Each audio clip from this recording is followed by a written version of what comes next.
Bismillahirrahmanirrahim. Assalamualaikum warahmatullahi wabarakatuh. Belakangan ini kita sering mendengar kata resesi. Harga kebutuhan naik, lapangan pekerjaan semakin ketat. Banyak usaha mengalami penurunan omzet, bahkan tidak sedikit yang kehilangan pekerjaan. Pertanyaannya, bagaimana seorang muslim menyikapi kondisi ini? Apakah kita harus panik? Atau justru ada pelajaran besar yang Allah ingin ajarkan kepada kita? Dalam video ini kita akan membahas bagaimana Islam memandang resesi, apa saja tanda-tandanya, dan yang terpenting, bagaimana solusi yang diajarkan Al-Quran dan Sunnah agar kita tetap tenang menghadapi masa sulit. Dalam Islam, harta bukan sekadar nikmat, tetapi juga ujian.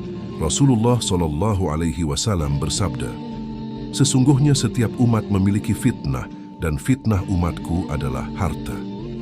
H.R. Tirmidzi. Saat harta bertambah, kita diuji dengan kesombongan. Saat harta berkurang, kita diuji dengan kesabaran.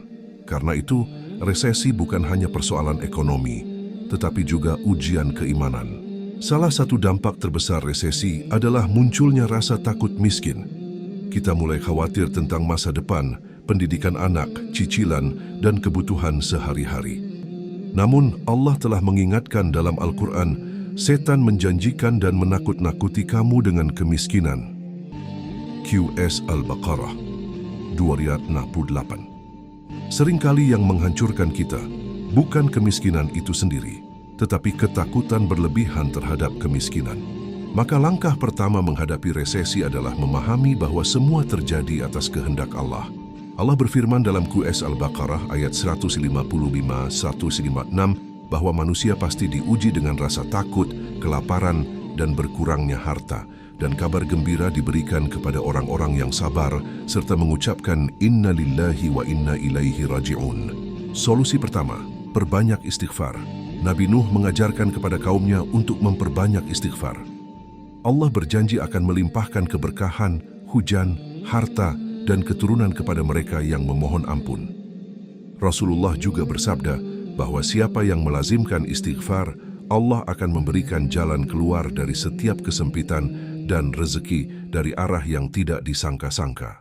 Jadi saat ekonomi sulit, jangan hanya sibuk mencari tambahan penghasilan, tetapi perbanyak pula istighfar.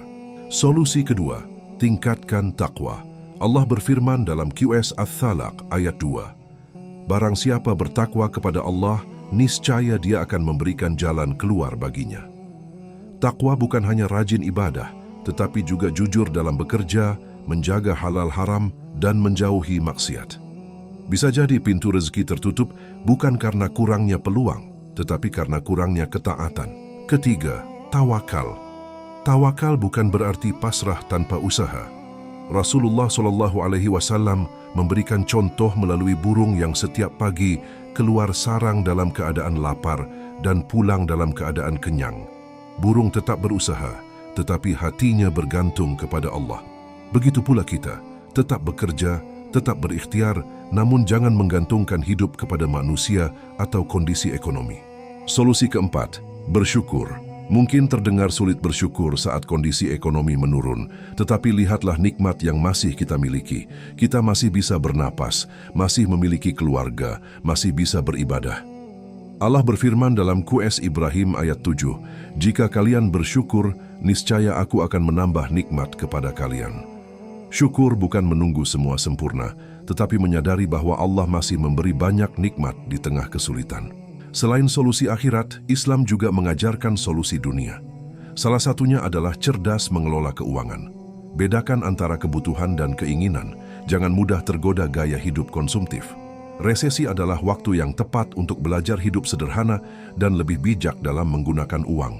Selain memenuhi kebutuhan pribadi, kita juga membantu roda ekonomi masyarakat berputar. Dengan niat yang benar, aktivitas belanja pun bisa bernilai ibadah. Sebagaimana perkataan Abdullah bin Mubarak, bisa jadi amalan kecil menjadi besar karena niatnya. Jangan sampai resesi membuat kita berburuk sangka kepada Allah. Jangan berpikir bahwa masa depan telah berakhir atau rezeki telah tertutup. Allah berfirman dalam QS Az-Zumar ayat 36, "Bukankah Allah cukup untuk melindungi hambanya?" Pertolongan Allah jauh lebih besar daripada segala krisis yang sedang kita hadapi. Jadi, jika resesi benar-benar datang, jangan panik. Perkuat iman, perbanyak istighfar, tingkatkan takwa, bertawakal kepada Allah dan tetap bersyukur. Karena bagi seorang mukmin, setiap keadaan adalah kebaikan. Semoga Allah menjaga rezeki kita, keluarga kita, dan menjadikan kita termasuk orang-orang yang sabar dan bertakwa. Amin. Wassalamualaikum warahmatullahi wabarakatuh.